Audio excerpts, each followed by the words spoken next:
Praise the lord. దేవుని పరిశుద్ధ నామమునకు మహిమ కలుగును గాక. మీకందరికీ ఇమానియల్ మినిస్ట్రీస్ పరిచర్య పక్షముగా మా శుభాలు, వందనాలు తెలియపరుస్తున్నాం.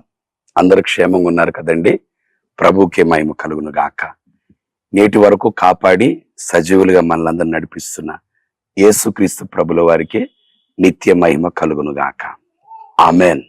మంచిది. దేవుని లేఖన భాగాన్ని మనం ధ్యానించుకుందాం. ఒకసారి అందరం చూద్దాం. ఇర్మియా గ్రంథం 32వ అధ్యాయం 40వ వచనాన్ని మనం చదువుకుందామండి. నేను వారికి మేలు చేయుట మానకుండునట్లు నిత్యమైన నిబంధనను వారితో చేయుచున్నాను. వారు నన్ను విడవకుండునట్లు వారి హృదయములలో నా ఎడల భయభక్తులు పుట్టించదు. ప్రభు చెప్తున్న మాట, నేను వారికి మేలు చేయుట మానకుండునట్లు నిత్య నిబంధన చేయుచున్నాను అంటున్నాడు. మనం ఆశ్రయించిన మన ప్రభు, రక్షకుడైన యేసుక్రీస్తు ప్రభుల వారి మనస్సు ఎటువంటిదంటే మేలు చేసే దేవుడు, కీడు చేసే ప్రభు కాదండి. ఎప్పుడు కూడా బాధపడే విధంగా, దుఃఖపడే విధంగా, కష్టపడే విధంగా ఆయన పొరపాటుని కాదు కానీ ఏనాడు ప్రభు ఆ రీతిగా చేయరు. ఎలా? ప్రభు యొక్క సృష్టి కార్యాన్ని మనం గమనించినట్లయితే, ప్రభు సృష్టిని సృజించారు కదా. ఆయన చేసిన సృష్టి కార్యములో, 6 దినాల సృష్టి కార్యములో ఏదైనా బాధ కలిగించేది ఒకటన్నా చేశారా? కష్టాన్ని ఇచ్చేది కానీ, ఇబ్బంది పెట్టేది కానీ, శ్రమ కలిగించేది కానీ ఏది చేయలేదు. ఏది లేదు కూడా.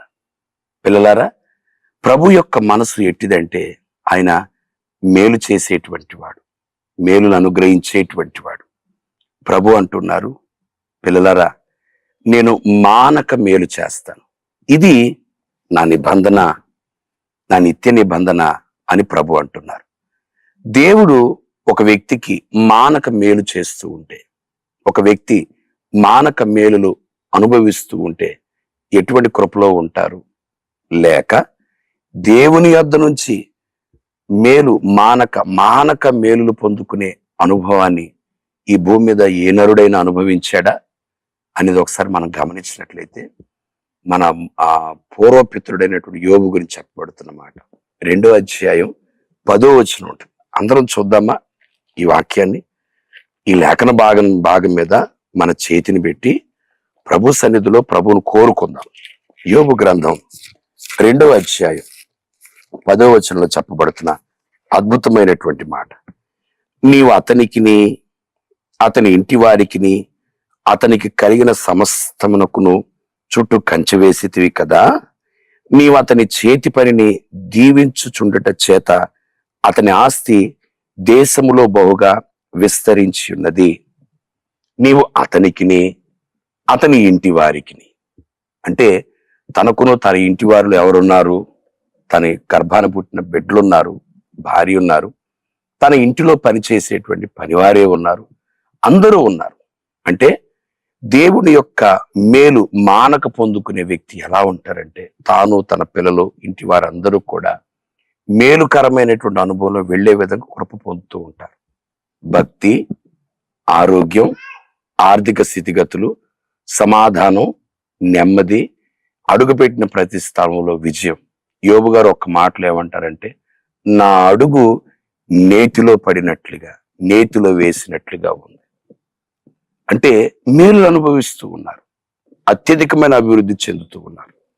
ఎస్, మానక ప్రభు యొద్ద నుంచి మేలులు పొందుకోగలుగుతామంటే పొందుకోగలం. మనం మానక మేలులు పొందుకునే అనుభవం మనకు లేకపోయినా, అంటే ఒక మనుషుడిగా పొందుకోలేకపోయినా, దేవునికి ఇచ్చేటువంటి తలంపు లేకపోతే ఈ లేఖనం ఉండదు కదండి. ప్రభు చెప్పారంటే అవును, ఆమెన్. అదే రీతిగా పొందుకునేటువంటి అనుభవంలో కూడా ఒక వ్యక్తి రాగలడు. చెప్పబడుతున్న మాట ఏంటి? మేలు చేయుట మానకుండునట్లు నిత్యమైన నిబంధన నేను చేశానని.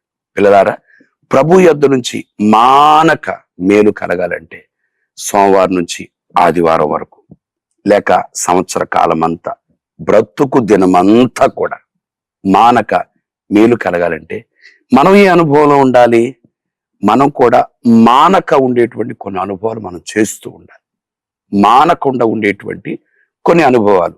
ప్రభు ఏం చేయమంటున్నారు, ఏ అనుభవాలు ఉండమంటున్నారు, మానకుండా మనం కూడా చేయవలసిన అనుభవాలు ఏంటి? మొట్టమొదట హెబ్రీ పత్రిక మనం గమనించినట్లయితే 10వ అధ్యాయం అండి, 24, 25 వచనాల్లో అందరం చూద్దాం. హెబ్రీ పత్రిక 10వ అధ్యాయము 24, 25 వచనం చెప్పబడుతున్న మాట. కొందరు మానుకొనుచున్నట్టుగా సమాజముగా కూడుట మానక ఒకరినొకడు హెచ్చరించుచు ఆ దినము సమీపించుట మీరు చూచిన కొలది మరి ఎక్కువగా అలాగు చేయిచు ప్రేమ చూపుటకును సత్కార్యములు చేయుటకును ఒకరినొకడు పురికొల్పవలెనని ఆలోచింతము. కొందరు మానుకుంటున్నట్లుగా, అంటే ప్రభు ముందే ఉన్నారు మానవద్దు, అయితే కొందరు మానుచు ఉన్నారు. ఏం మానుచు ఉన్నారు? సమాజముగా కూడుట మానుతూ ఉన్నారు. మరి మనం ఏం చేయాలి? సమాజముగా కూడుట మానవద్దు. సమాజంగా కూడటం అంటే ప్రతి పునరుద్ధానపు ఆరాధన సమయం మనం సమాజముగా కూడుకునేటువంటి, మాసాంతరపు కూడిక సమాజముగా కూడుకునేటువంటి, ప్రార్థన ఉపవాస ప్రార్థన దినాలు సమాజముగా కూడుకునేటువంటి. పిల్లలారా, వ్యక్తిగతంగా కుటుంబ సమేతంగా ప్రభు సన్నిధిలో వచ్చి వ్యక్తిగత ప్రార్థనలో ప్రభు సన్నిధిలో ఉండడం కూడుకోవడం అని అర్థం. దేవుని సన్నిధిలో సమాజముగా సంఘముగా కూడుకుంటా మానవద్దండి. వాక్యం వింటున్న అన్నగారు ప్రతి ఆదివారం పూట కానీ సమాజముగా కూడుకునేటువంటి ఆ పిలుపునందుని సేవకుడు పిలుపునిచ్చినప్పుడు ఆ సందర్భంలో కానీ మీరు మీ ఇంటిల్లిపాది మందిరానికి వెళ్ళే అనుభవం మీకుందండి? సమాజముగా కూడుకునే అనుభవం మీకుందా? చక్కగా మీరు మీ ఇంటి వారందరూ యోసేపు ఇంటి వారి వలె వారు బేతేలు దేవుని మందిరానికి వెళ్ళినట్లుగా ఆ రీతిగా ప్రతి ఆదివారపు ఆరాధనకు వెళుతున్నారా? ప్రతి కుటుంబ ప్రార్థనకు వెళుతున్నారా? ఉపవాస ప్రార్థనలో ఉంటున్నారా? రాత్రి జాముల ప్రార్థనలో ప్రభు సన్నిధిలో కనిపెడుతూ ఉన్నారా? చెప్పబడుతున్న మాట మానవద్దు, మానవద్దు. కుటుంబముగా కూడుట మానవద్దండి. సమాజముగా కూడుట మానవద్దు. ఆ రీతిగా మనం సమాజముగా కూడాలి అని ప్రభు సెలవిస్తున్నారు. కొందరు మానివేస్తున్నారు. ఉద్యోగమని, వ్యాపారాలని ప్రభు సన్నిధి దూరం అవుతున్నారు. బాధాకరమైన విషయం ఏంటో తెలుసండి, లోక సంబంధమైన కార్యాలు ప్రభు సన్నిధి కంటే కూడా ఎక్కువగా అనుకునేటువంటి రోజులు వచ్చేసాయి. ఈ రోజుల్లో పెళ్ళి ఉందనుకోండి, ప్రార్థన, పెళ్ళి ప్రార్థన. వెంటనే ఏం చేస్తున్నారు తెలుసా? పెళ్ళి ఎట్లా మనం వెళ్లకుండా ఉండేది, వెళ్ళాలి కదా అని చెప్పి ఆరాధనని దేవుని సమయాన్ని ప్రక్కన పెట్టి పెళ్లికి వెళ్ళిపోతున్నారు. ఏదో ఫంక్షన్లు అంటారు. ఈ రోజే కదా నాకు సెలవు దొరికింది, ఈ రోజే కదా రిలీఫ్, 7 రోజులు స్ట్రెస్ అయిపోయాను, పని ఒత్తిడి, అటు ఇటు తిరిగాను, ఇది రిలాక్స్గా ఉండేది. సో కొంతమంది అయితే నేను ఎక్కడికి వెళ్ళను, ఇంట్లోనే ఉంటాను అని కొంతమంది. ఏమనుకోవద్దు, ఇది కూడా ఒకటి చేయకూడనటువంటి పని. మందిరానికి వెళ్ళే వెసలుబాటు ఉన్నా, అనుకూలత ఉన్నా, ఎందుకు ఫోన్లో లైవ్ వస్తుంది కదా, లైవ్లో వీక్షిద్దాం అన్నట్లుగా కొంతమంది వ్యక్తులు. పిల్లలారా, ఎవరికి అనుభవం అంటే ఎవరు ఫోన్లో చూసేటువంటి, ఎక్కడో రాలేనటువంటి ప్రజలు, చాలా చాలా అననుకూలంగా ఉన్నటువంటి ప్రజలు ఫోన్లో చూసేదే. కానీ ఏమాత్రం అవకాశం ఉన్నా ప్రభు సన్నిధికి రావాలండి, దేవుని మందిరానికి రావాలండి. దయచేసి పిల్లలారా, సమాజముగా కూడుకునుట మానవద్దు. సమాజముగా కూడుకోవడం వల్ల ఏం జరుగుతూ ఉంది? కీర్తనలో ఒక మంచి మాట, అద్భుతమైన మాట. కీర్తన గ్రంథం 82వ అధ్యాయం మొట్టమొదటి వచనంలో చెప్పబడుతున్న చక్కని మాట ఏంటంటే, కీర్తన గ్రంథం 82వ అధ్యాయం మొట్టమొదటి వచనం అండి, చెప్పబడుతున్న మాట, దేవుని సమాజంలో దేవుడు నిలిచి ఉన్నాడు, దైవముల మధ్యను ఆయన తీర్పు తీర్చుచున్నాడు. దేవుని సమాజంలో దేవుడు నిలిచి ఉన్నాడు. మన సమాజముగా కూడుకుంటే ఎవరు నిలిచి ఉన్నారు? ప్రభువే. సమాజంలో దేవుడు నిలిచి ఉన్నాడు. ఇదే మాట ప్రభువు కూడా చెప్పారు, ఎక్కడ 2 3 నా నామమున కూడి ఉందరో వారి మధ్య నేను ఉంటానని. పిల్లలారా, కుటుంబంలో కూడుకుంటాం, ఎక్కడ కూడుకుంటాం, అయితే సమాజముగా కూడుకునేటువంటి స్థలములో దేవుడు నిలిచి ఉన్నాడు. దేవుడు నిలిచుండి ఏం చేస్తాడు? ఆయన నిలిచుండి చేసే కార్యాలేంటి? అద్భుతమైన మాట ఏంటో తెలుసా? నీ మందిరపు సమృద్ధి చేత వారు తృప్తిపరచబడుతూ ఉన్నారని చెప్పబడుతున్న మాట. అంటే ప్రభువు నిలిచి ఏం చేస్తాడు తెలుసా? ఆయన సన్నిధికి వచ్చిన ప్రతి వ్యక్తికి సమృద్ధినిస్తాడు, తృప్తిపరుస్తాడు. ఎవరిని కూడా ఒట్టి చేతులతో పంపడు. వచ్చిన ప్రతి వ్యక్తి కూడా ఆ వ్యక్తి యొక్క దాహం తీరే విధంగా సమృద్ధిగా ప్రభు దీవెన అనుగ్రహిస్తాడు. మనకు తెలుసు కదా, సమూయేలు గ్రంథంలో చెప్పబడుతున్నటువంటి మాట, ఎల్కానా కుటుంబం వారు సమాజముగా కూడుట మాననటువంటి ఒక మంచి సాంప్రదాయం కలిగిన కుటుంబం. హల్లెలూయ. వాళ్ళది ఏ సాంప్రదాయం అండి? పెళ్ళిస్తే పెళ్లికి వెళ్ళిపోయే సాంప్రదాయం కాదు, ఫంక్షన్ ఉందని ఫంక్షన్కి వెళ్ళే సాంప్రదాయం కాదు. ఈ రోజుల్లో రికార్డ్ అయిపోతా ఉంది కదా, వచ్చిన తర్వాత అటు ఇటు తిరిగి వచ్చి అప్పుడు చూద్దాం శుభ్రంగా కూర్చుని అనేటువంటి ఈ సాంప్రదాయం కాదండి. ఇది దేనికి పనికిరానటువంటి సాంప్రదాయం. క్షమించండి. ఈ సాంప్రదాయం ఏంటి? మందిరానికి వెళ్ళే సాంప్రదాయం. వెళ్ళారు, సమాజంగా కూడుకుని చక్కగా అక్కడ ఉన్నారు. అద్భుతం ఏంటంటే ప్రభు నిలిచున్నాడు కదా, కొరతతో ఉన్న ఆ కుటుంబాన్ని ప్రభు దర్శించాడు, కొరత తీసివేశాడండి. గొడ్రాలుగా ఉన్న ఆ తల్లిని ప్రభు దర్శించాడు. సమూయేలు అనే ఒక గొప్ప ప్రవక్త ఆ బిడ్డ గర్భాన పుట్టే విధంగా ప్రభు కనికరం చూపాడు.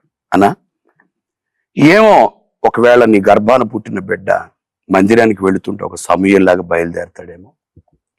ఏమో, నీ గర్భాన పుట్టినటువంటి బిడ్డ ప్రభు సన్నిధికి వెళితే ఒక ఎస్తేరు లాగా ఉంటుందేమో. నీ గర్భాన పుట్టిన బిడ్డలే దేవుని చేతిలో పనిముట్లుగా వాడబడతారేమో. తండ్రిగా నువ్వు మందిరానికి వెళ్ళని కారణాన్ని బట్టి నీ బిడ్డలు ఎంత దేవునికి దూరం అవుతున్నారో చూడండి. కుటుంబముగా మందిరానికి వెళ్ళని కారణాన్ని బట్టి అన్నా అందుకే కొరతనా, అందుకే మానక నీకు మేలు జరగడం కాదు కానీ మానక దెబ్బలు తగులుతున్నాయి, మానక ఇబ్బంది కలుగుతుంది. కనుక పిల్లలారా, వద్దు, ప్రభు సన్నిధికి ఆదివారం అంటే ఆరాధనకు మనం వెళ్ళిపోదుము గాక. ఏమండి, కొంతమంది మనతో పాటు ఉన్నారు కదా, శుక్రవారం వచ్చిందంటే ఎంత పనున్నా కూడా సైకిల్ బండి పక్కన పెట్టేసి ఏదో చోటకి వెళ్ళిపోయి కొద్దిసేపు వెళ్ళి ఆ భక్తి చేసి వస్తాడు. ఏమండి, వారే అంత ఖచ్చితంగా ఉంటే రక్షకుడును నిజదైవము మనతో ఉన్న ప్రభు విషయంలో మనం ఎంత ఆసక్తిగా ఉండాలండి, మనం ఎంత ఆసక్తిగా ఉండాలండి. పిల్లలారా, ఆదివారపు ఆరాధన ఎప్పుడు నిర్లక్ష్యం చేయొద్దు, మాసాంతర కూడికలు ఎప్పుడు నిర్లక్ష్యం చేయొద్దు, ఉపవాస ప్రార్థనలు ఎప్పుడు నిర్లక్ష్యం చేయొద్దు. ఆ రీతిగా ఉంటే దేవుడు మానకుండా మన పట్ల తప్పకుండా మేలు చేస్తాడు. ఒక్కొక్క సమస్య నుంచి విడుదలిస్తాడు. ఉన్నతమైన భక్తి జీవితంలో, ఆధ్యాత్మికతలో ప్రభు మనల్ని స్థిరపరచును గాక. మానకుండా మనం ఏం చేయాలి? మందిరానికి వెళ్ళే వ్యక్తులుగా మనం ఉండాలి. రైట్. రెండవదిగా మానకుండా మనం ఏం చేయాలి? ప్రార్థన గురించి చెప్పబడుతుంది. కీర్తన గ్రంథం 109వ అధ్యాయం 4వ వచనంలో మానక నేను ప్రార్థన చేస్తూ ఉన్నాను అని చెప్పబడుతుంది. ఎట్లా మానకుండా ఏం చేయాలి? ప్రార్థన. ఏ వ్యక్తి అయితే మానక ప్రార్థన చేస్తూ ఉంటారో, ఏ కుటుంబంలో మానక ప్రార్థన జరిగే అనుభవం ఉంటుందో, ఏ సంఘ సహవాసంలో ప్రార్థన మానక జరుగుతూ ఉంటుందో, ఆ వ్యక్తి జీవితంలో, ఆ ఇంట్లో, ఆ సంఘంలో దేవుడు తన మహిమను ప్రత్యక్షపరుస్తాడు. ఆయన బలము ఎట్టిదో, ఆయన పునరుద్ధానపు శక్తి ఎట్టిదో, ఆ పునరుద్ధానపు బలము బయలుపరచబడేదే ప్రార్థన ద్వారా. క్రైస్తవులుగా మనం ఉంటాం కానీ దేవుని యొక్క అసలు సిసలైనటువంటి భక్తి, ఆ బలమే కానీ, ఆయన యొక్క పరాక్రమమే కానీ మనలో, మన జీవితాల్లో, కుటుంబాల్లో ప్రత్యక్షపరచబడకపోవడానికి కారణం ఏంటంటే ప్రార్థన అండి. చక్కగా బైబిల్ చదువుకుంటాం, ఆ సహవాసంలో కూడా వెళ్ళే అనుభవం ఉంటుంది, కానీ ప్రార్థన అనేటువంటిది కొద్దుగా కొరతగా ఉంటుంది. అట్లుండకూడదు, మానక ప్రార్థన చేయాలి. దానియేలు గురించి మనకు తెలుసు కదా, దినానికి వచ్చి ముమ్మారు మానక ప్రార్థన. దానియేలు గారు ఎవరైనా, ఆయన మళ్ళీ 127 సంస్థానాల మీద ఉన్నటువంటి జ్ఞానులందరిలో కూడా ఆయన ముఖ్యుడు, వారి మీద చీఫ్. సో ఆయన ఎంత బిజీ పర్సన్, ఆయన ఎంత చాలా ఎన్నో కార్యకలాపాలు ఉంటాయి కదండి. అయినా ప్రార్థనకు అవకాశం తీసుకున్నాడు. దావీదుని చూడండి, దావీదును కూడా మనం గమనిస్తే 7 మార్లు ప్రభువును స్తుతించాడు, 3 మార్లు ప్రార్థన చేశాడు. వీళ్ళందరూ మానక ప్రభు సన్నిధిలో కనిపెట్టినటువంటి వాళ్ళు. మనకు తెలుసు కదా, మానక ప్రార్థన చేసినటువంటి ఈ వ్యక్తుల జీవితాల్లో ఎంత గొప్ప కార్యం. బానిసగా వచ్చాడు దానియేలు, ఏ దేశానికి బానిసగా వెళ్ళాడో అదే దేశంలో అధికార పీఠం మీద కూర్చున్నాడు. అప్పటి వరకు బందీలలో ఒక వ్యక్తి, చెరపట్టబడిన వారిలో ఒక యవనస్తుడు. ఈ రోజున చక్రవర్తి ప్రక్కన కూర్చునేటువంటి ఒక అధినాయకుడు. ఒకప్పుడు భవిష్యత్తు శూన్యం ఏమవుద్దో, ఇప్పుడు ప్రజలందరి భవిష్యత్తును కూడా నిర్ణయించే నిర్ణేతగా మారిపోయాడు. అద్భుతం. ఎక్కడి నుంచి ఈ అనుభవాలు? ప్రార్థన వల్ల. ఈ ప్రార్థన దానియేలు ఏం చేసిందంటే దేవునికి బహుప్రియుడిగా మార్చింది. ప్రభువుకు మహిమ కలుగును గాక. దేవునికి బహుప్రియులుగా మారేటువంటి అనుభవం ప్రార్థన అండి. దేవునికి బాగా ఇష్టలుగా మనం మారిపోతాం. అంటే ఆయనకి ఇష్టమైనది మనం చేస్తాం. మన చూపు, మన మాట, మన ప్రవర్తన, మన జీవిత విధానం. ఈ రోజు నేను లేచాను ప్రభా, ఈ రోజున ఎట్లా బ్రతకమంటావు అని ఆయన అడగడం, ఆయన కోరుకున్నది మనం జీవించడం. ఒక మాటలో చెప్పాలంటే ఈ 2023 సంవత్సరం ఈ నెలలో యేసుక్రీస్తు ప్రభు భూమి మీద బ్రతికుంటే ఆయన ఏం చేసి ఉంటాడు? ఈ 2023 సంవత్సరం ఇదే రోజున యేసుక్రీస్తు ప్రభు ఉంటే ఏం చేసి ఉంటాడు? ఆయన ఏం చేస్తాడో ఆయనలాగానే బ్రతకడు. ఈ స్థితికి ఒక మనిషిని నడిపించేది, మనస్సును మార్చేది, అప్పగించుకునే దేవునితో ఐక్యపరిచేది ప్రార్థన అండి. ప్రార్థన. యేసుక్రీస్తు ప్రభుల వారు మహా ప్రార్థనా పరుడు. తెలుసు కదా మనకి, చాలా బలమైన ప్రార్థన పరుడు ఆయన. అందుకే దొంగతో ప్రభు అన్నారు, నేడు నీవు నాతో పరదేశులో ఉండు అని. పరదేశు వరకు వెళ్ళారు. పరదేశు వరకు ఉంటానని చెప్పబడుతున్నటువంటి మాట. కానీ ప్రభువులో ఉన్న అత్యధికమైన ప్రార్థన అభిషేకం ఎక్కడికి తీసుకెళ్ళిందంటే దేవుని కుడిపార్శ్వం వరకు వెళ్ళిపోయిందండి. క్రీస్తు ప్రభుల వారు అన్నటువంటి మాట, నువ్వు పరదేశులోను నేను తండ్రి దగ్గరికి వెళ్తున్నానని చెప్పలేదు. మనం అనుకుందాం ఈ మాట. పిల్లరా, పరదేశు నుంచి పరలోకపు ప్రభు యొద్దకు నడిపించింది ప్రార్థన. మనం కూడా ప్రభు సన్నిధిలో ప్రార్థన, మానక ప్రార్థన. అన్న వ్యక్తిగత ప్రార్థన ఉందా?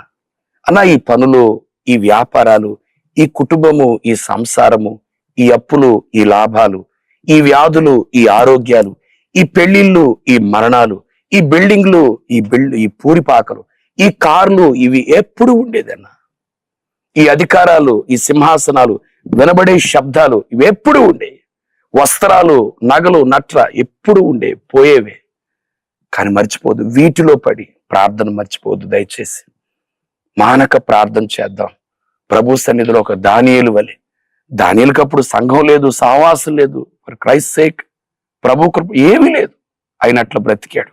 అంటే ప్రార్థన మనస్సు నీకుంటే చుట్టుప్రక్కల అసలు ఏమాత్రం భక్తిలో నిలబడడానికి వెసలుబాటు లేకపోయినా నిలబడతాం. ఒకవేళ దానియేలే ఈ కాలంలో పుట్టినట్లయితే ఎంత, ఒక దేశమే కాదు ప్రపంచాన్ని మార్చివేసే పరిస్థితి. ప్రార్థన చాలా ముఖ్యమైనది. మానక మనం ప్రార్థన చేద్దామండి. మానక ప్రార్థన చేస్తే ప్రభు ఎంతటి కార్యమైనా చేస్తాడు. అందుకే ప్రభు అంటాడు ఏమనో తెలుసా, నా నామమున మీరు నన్నేమడిగినా నేను చేస్తాను. పిల్లారా, ప్రభు మహా గొప్ప కృప. మన పరిచర్య ఈ రోజున ఈ స్థితిలో ఉండడానికి కారణం దేవుని కృప, తల్లిదండ్రులు, నాయకుల ప్రతిష్ట, వారి కన్నీటి ప్రార్థన జీవితం. వారితో పాటుగా మందిరములు ఎడతెగక ఉదయ సాయంకాలములు యందు, ఉదయకాలం ముందు తల్లులు వస్తున్నారు, ఉద్యోగాలు చేసి అలిసిపోయిన తండ్రులు వస్తున్నారు కుటుంబ సమేతంగా. దానితో పాటు లైవ్ సబ్స్క్రైబర్స్, మిమ్మల్ని మర్చిపోలేవండి. మీ అందరి ప్రార్థనే నేటి దినమందు ఈ పరిచర్యను నమ్మకంగా సేవ చేసే విధంగా ప్రభు ఏం చెప్పమన్నాడో, ప్రభు ఏం పని చేయమన్నాడో, ఏ రీతిగా బోధించమన్నాడో, దేని మీద మనసు కలిగి పరిగెత్తాలో ఆ మనసు ఉండడానికి కలిగిన కారణం, ఆ పనిలో వెళ్ళడానికి కలిగిన కారణం దేవుని అత్యంత కృప, కన్నీటి ప్రార్థన. మీ ప్రార్థన తప్ప మరేది కాదు. ప్రార్థనలో మనం బలపడదాం. మానక ప్రార్థన ఘనమైన స్థితి. ఇదే దానియేలుని ఒక ఘనమైన స్థితికి తీసుకువెళ్ళింది, సింహాల బోన్లోంచి తప్పించింది. అమ్మా, ప్రార్థనా పరుడు సింహాల బోన్లోకి వెళ్ళకూడదు, వెళ్ళాడు, తప్పించబడ్డాడు. మన జీవితాల్లో ఇంత చక్కగా ప్రార్థన చేస్తున్న సమస్యలు ఎందుకు వస్తున్నాయి, ఎందుకు ఇట్లా వస్తున్నాయని బాధపడొద్దు పిల్లలారా. నిజమే, చదువుకునేవాడికి పరీక్షలు అన్నట్టు. ఏమండి, చదువు సందే లేకుండా రోడ్ల మీద వెళ్ళేవాడికి ఏమైనా పరీక్షలు ఉంటాయా? ఇప్పుడు పరీక్షలు రాస్తున్నారు కదా పిల్లలు. అమ్మా, చదువుకున్నోడు పరీక్షలా? చదువు సందే లేకుండా రోడ్డు మీద తిరిగినోడు పరీక్షలా? భక్తి చేసే వ్యక్తికే ఎన్నో పరీక్షలు వస్తాయి. అయినా కూడా ప్రభు సన్నిధిలో మనం నిలబడదాం. సింహాల లాంటి బోన్లో పడ్డ సింహాల లాంటి సమస్య ఉన్న ప్రార్థన మనతో ఉంటే ప్రభు మనతో ఉన్నాడు కనుక హల్లెలూయా చెప్దాం అందరం. హల్లెలూయా. మానక ప్రార్థన, మానక సమాజంగా కూడుకోవాలి. మూడోదిగా మానక సువార్త ప్రకటించాలండి. అపోస్తుల కార్యాలు 5వ అధ్యాయం 42వ వచనంలో చెప్పబడుతున్న మాట.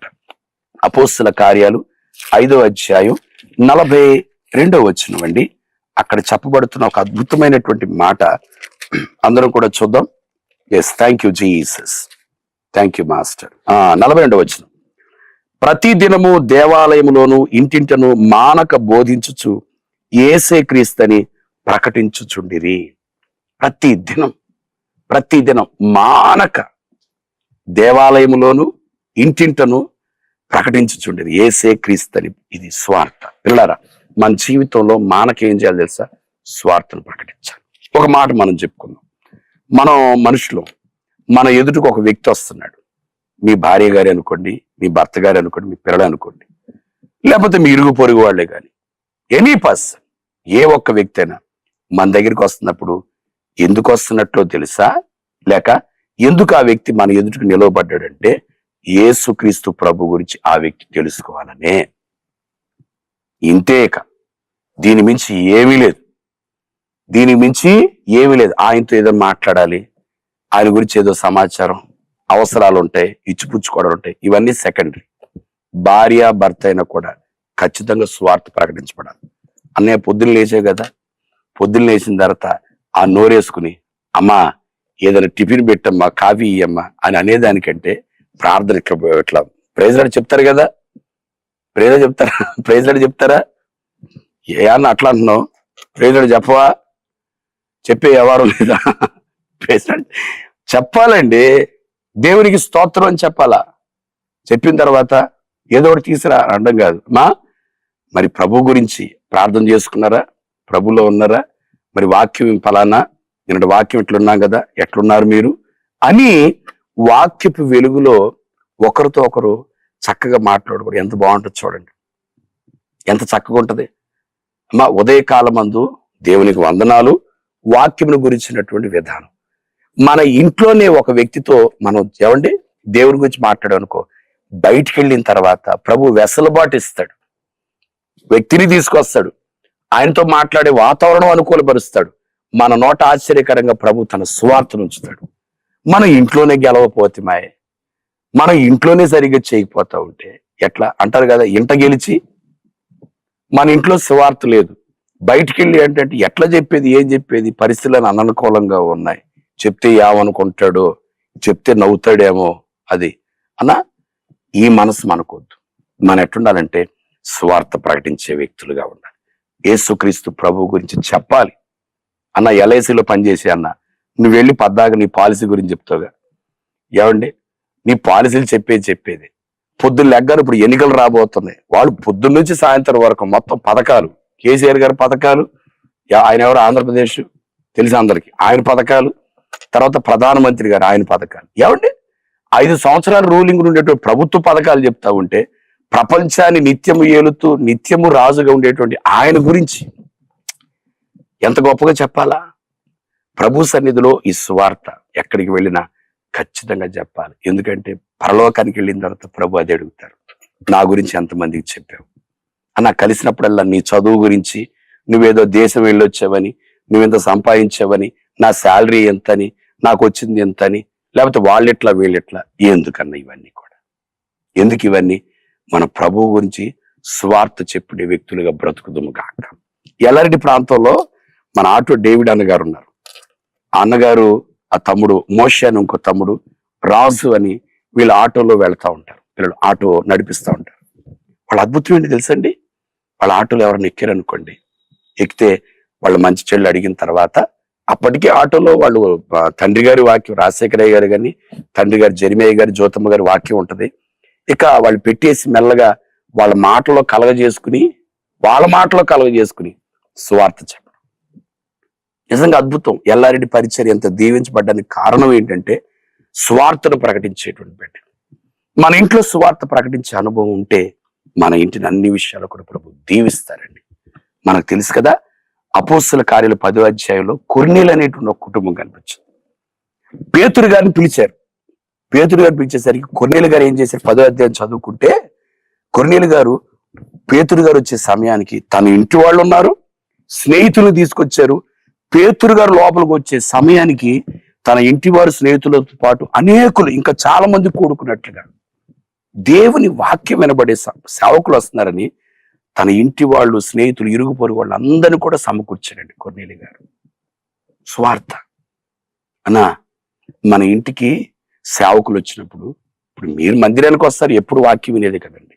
మన ఇంటికి సేవకులు వచ్చినప్పుడు ఒక్క వ్యక్తినైనా తీసుకొచ్చి వాక్యం వినిపిస్తే, మీ ఇంట ఒక ఆత్మ రక్షించబడితే నీ ఇంటికి ఎంత దీవెన, నీ ఇంటికి ఎంత ఆశీర్వాదం.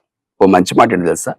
అంత్య దినముల యందు అన్ని పర్వతముల కంటే దేవుని మందిర పర్వతం ఎత్తుగా ఎత్తబడుతుందని యెషయా గ్రంథంలో రాయబడింది కదా, ప్రవక్తల గ్రంథాల్లో.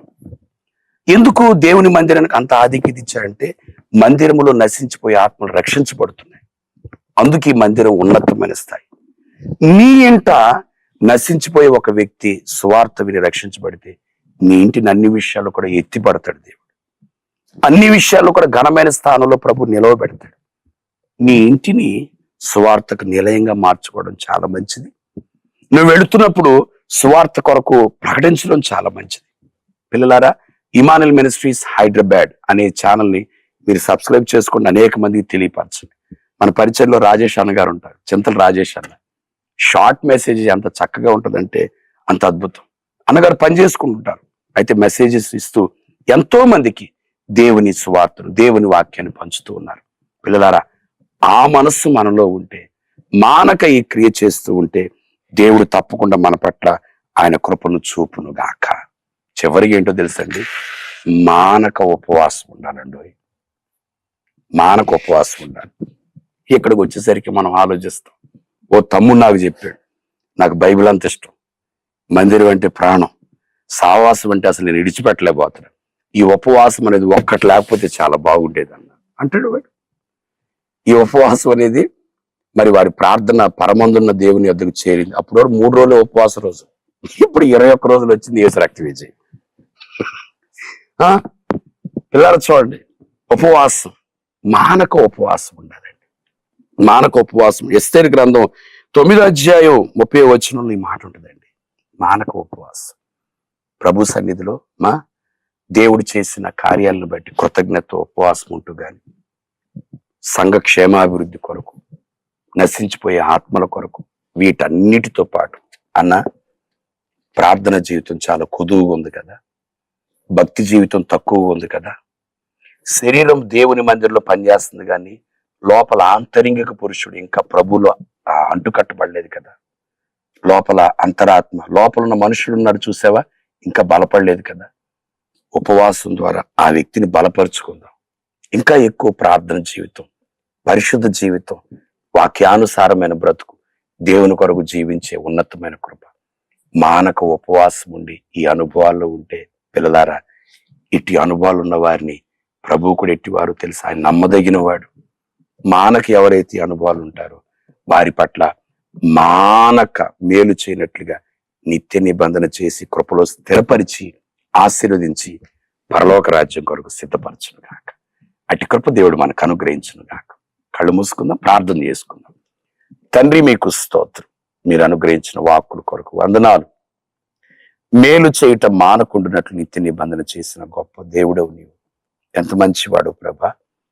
మేమును కూడా మేలు మానక నీ యొద్ద నుంచి పొందుకున్నట్లుగా తండ్రి, నీ సన్నిధానంలో నా ప్రభా సువార్తను ప్రకటిస్తూ, ప్రార్థన చేస్తూ, సమాజముగా కూడుకుంటూ, ఉపవాసం ఉంటూ నీ సన్నిధిలో జీవించే భాగ్యం ఇవ్వండి. బిడ్డలందరినీ మీ హస్తాలకు అప్పగించుకుంటూ నీ నామం పేరిట ఆశీర్వదిస్తున్న బిడ్డలు దీవించబడుదురుగాక. యేసుక్రీస్తు పవిత్రమైన నామం పేరిట ప్రార్థన చేసి వేడుకొంచున్నాం తండ్రి. Amen. Praise the lord. Thank you.